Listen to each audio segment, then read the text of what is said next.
আজ মকর সংক্রান্তি। তো আমাদের এই পাশে অজয় নদীতে মকর সংক্রান্তির স্নান করতে চলে এলাম। ভোরবেলায় সকাল হয়ে গেছে, সব সাধু সন্তরা চান করছে, আমিও চানটা সেরে নিই।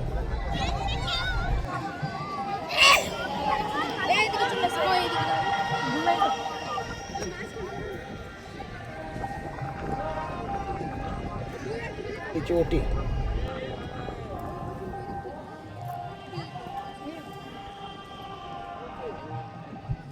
সকালবেলায় প্রচুর পুণ্যার্থী স্নান করতে এসছে।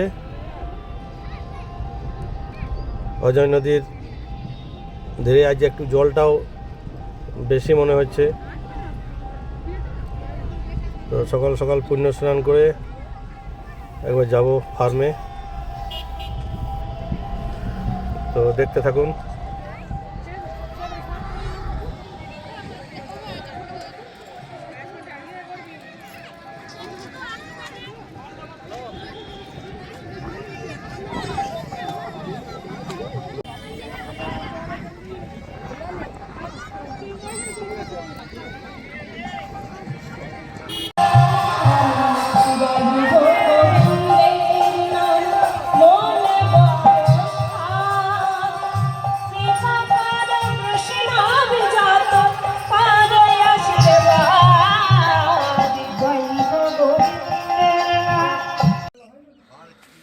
মকর সংক্রান্তি সকাল সকাল অজয় নদীতে পুণ্য স্নান করে চলে এলাম এই ফার্মে। অনেকদিন ফার্মের আপডেট দেওয়া হয়নি।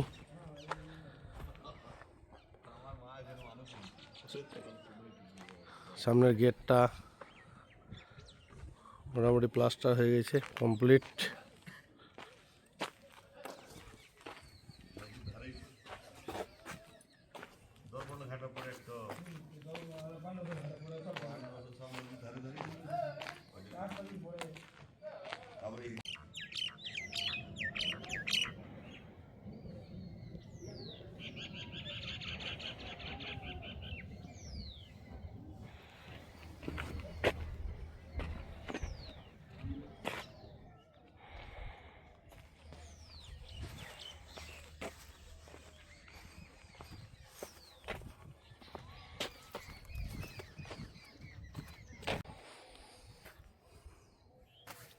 আলুগুলো ভালোই হয়েছে, আর জল লাগবে না, এই জলেই আলু উঠে যাবে।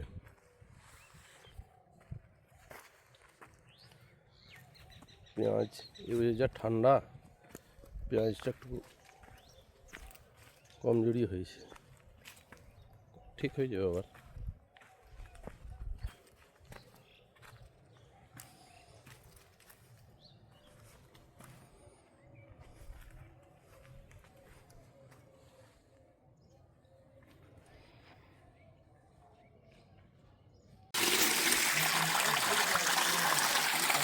সকাল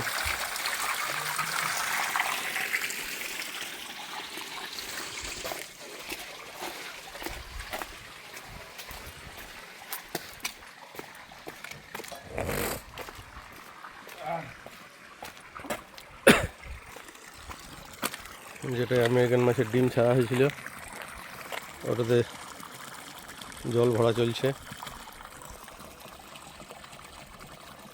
জলটা কমে গিয়েছিল একটু।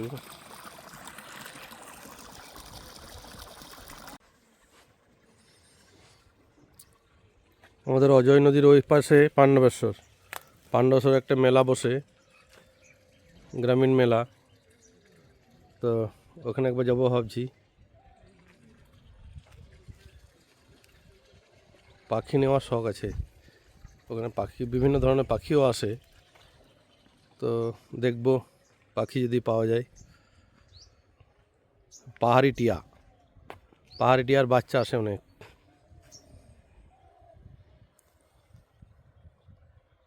তো আপনারা দেখতে থাকুন গ্রাম বাংলা ভিলেজ ফার্মিং।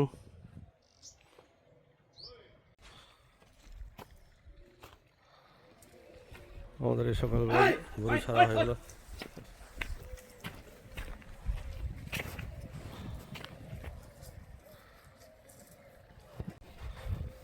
আমাদের সকালবেলায় গরু ছাড়া হলো, মাঠে চড়তে যাচ্ছে।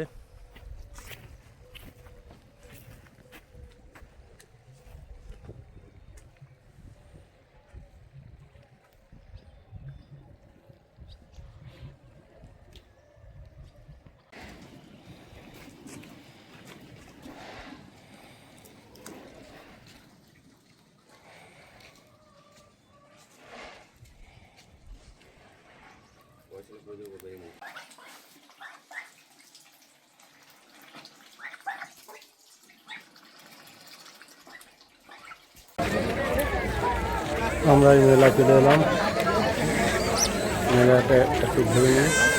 তারপর ওইখানে পাণ্ডব মুনি আশ্রম আছে, ওইদিকে যাবো।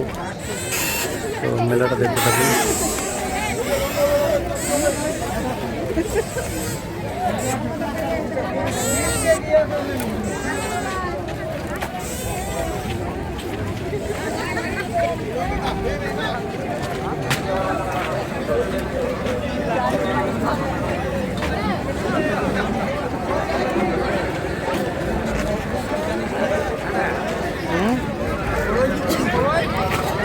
কই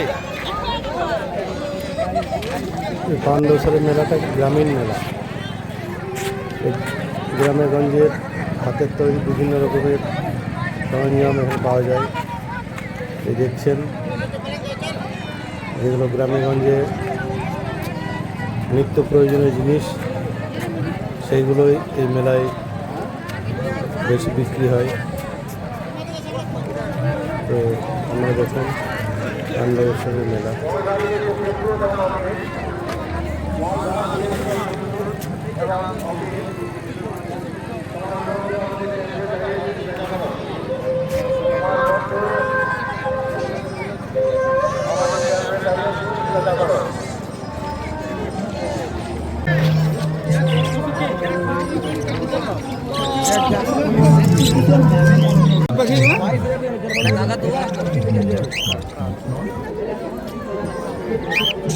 বিডিং করবে, বিডিং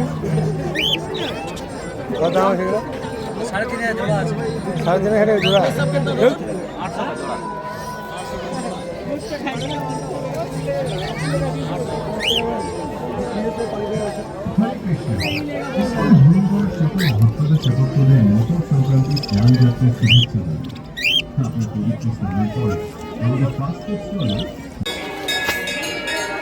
এখানে পঞ্চ পাণ্ডবের যে মাহাত্ম্য, এটা যে ইতিহাস যদি একটু বলেন। মানে অজ্ঞাতবাসের সময় পঞ্চ পাণ্ডবরা এইখানে এসেছিলেন, আর এখানে আসার পর ভীমগড়কে যেতেন। এখানে একটা বিরাট সুড়ঙ্গ ছিল ভিতরে, সেই আন্ডারগ্রাউন্ড হয়ে পদে উনি যেতেন। ভীমগড়ে যে পদে ওখানে উনি এক্সারসাইজ করতেন। তারপর ওনারা শিব ভক্ত ছিলেন খুব। এখানে 5 ভাই মিলে 5টা শিব মূর্তি প্রতিষ্ঠা করেছিলেন, আলাদা আলাদা শিবলিঙ্গ। আমাদের ভারতবর্ষের মধ্যে সাধারণত সব শিব মন্দিরে আপনার একটার বেশি শিবলিঙ্গ দেখতে পাওয়া যায় না, কিন্তু এই পাণ্ডবেশ্বর এরিয়াতে একসঙ্গে আপনি 5টি শিবলিঙ্গ দেখতে পাবেন। সেগুলো আগে এইখানকারই যে প্রস্তর মূর্তিগুলো ছিল সেগুলো স্থাপিত ছিল। পরে ওখরা মহারাজরা এসে পরে ওইগুলা সংস্কার করেন। বহুবার ওইগুলা পিতল দিয়ে আবরণ করা হয়েছিল, সেই পিতলগুলো মাঝে সাঝে চুরি হয়েছিল। চুরি হওয়ার ফলে পাণ্ডবনাথের এমন একটা কৃপা যে সব চোরগুলাই কিন্তু ধরা পড়েছিল, পুলিশ সেগুলা রিকভারি করেছিল। তারপরে এগুলাকে আবার আপনার বানারস থেকে শিবলিঙ্গ এনে পদে পুনঃপ্রতিষ্ঠা করা হয় এবং শিবের অভিষেক করার পর এনাকে আবার পুনঃস্থাপন করা হয়। এই আমি আজ পর্যন্ত জানি। এর আগে আমার শ্বশুরমশাই এখানে সেবায় ছিলেন। আমি প্রতি বছর ঝাড়খণ্ড থেকে মহেশ্বর তিওয়ারি নোলা থেকে আসি এই অবসরে, কারণ এখানে পঞ্চপাণ্ডবরা অজ্ঞাতবাসের সময় ছিলেন এবং বহু সাধু মহাত্মারা এইখানে এসে পদরজ ওনাদের আছে, চরণ ধুলি আছে, সেই ধুলিগুলোকে মাখার জন্যে আমি বিশেষ একটা লোলুপ রেখে পদে আমি আসি এখানে এবং গড়াগড়ি দিই, 1-2 দিন থাকি। তারপর আমি আবার নিজের বাসা বাড়ি চলে যাই। সেখানে আমার বিগ্রহ সেবা পূজা আছে, সেখানে আমি করি। আমি খুব আনন্দিত হই এই মকর সংক্রান্তির অবসরে এসে আমি যে এখানে সেবা পূজা করার 2 দিন সুযোগ পাই, সেই জন্য আমি খুব কৃতার্থ, আমি অনেক ধন্য। আমি আমার শ্বশুরমশাইয়ের কোটিতে চরণে কোটি কোটি প্রণাম জানাই এবং বিগত সাধু মহাত্মা যারা ছিলেন তাদেরকেও আমি সশ্রদ্ধে প্রণাম জানাই। জায়গাটা কোথায় পাণ্ডব স্যার? এটা পাণ্ডবেশ্বর, পাণ্ডবেরই আপনার এটা ফুলবাগান এরিয়ার মধ্যে অন্তর্গত, অজয় নদীর অজয় নদীর ধারে। হ্যাঁ, এই অজয় নদীর ধারে। তো আপনারা শুনলেন পাণ্ডবেশ্বর পঞ্চমন্ডি স্থানের ইতিহাস।